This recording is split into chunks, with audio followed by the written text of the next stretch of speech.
Hey guys, today I'm going to show you how to change the air filter on this 2006 Dodge Durango. If this video is helpful, can you smash that thumbs up button and leave a comment down below for the YouTube algorithm? It really helps out a lot. The first thing we need to do is just pop our hood. So our air filter is right here.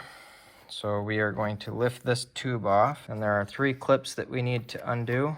So there's this one right here. Just pull back and it'll pop off. Same thing with this one right here. And this one right here. Last, we're going to loosen this 8mm hose clamp right here, holding on the intake. You can either do that with a flathead or an 8mm.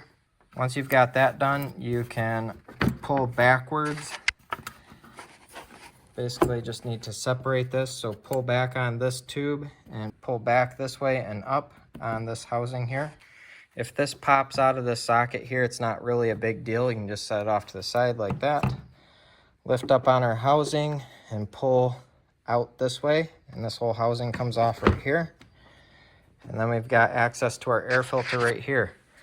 All you have to do is just pick it up like that, and then you can put your new one back in there and put everything back together the way you took it apart. I will have an Amazon affiliate link down in the description below where you can get a new air filter. When you're putting this back together, this flap tends to get caught under here.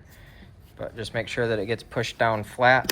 You can push these clips back up like so. Retighten your hose clamp.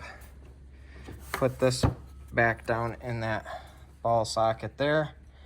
And then just put your hose back on there and you're all set. So I hope this video is helpful to you. If it was, smash that thumbs up button. Leave a comment down below for the YouTube algorithm. Thank you for watching and have a good one.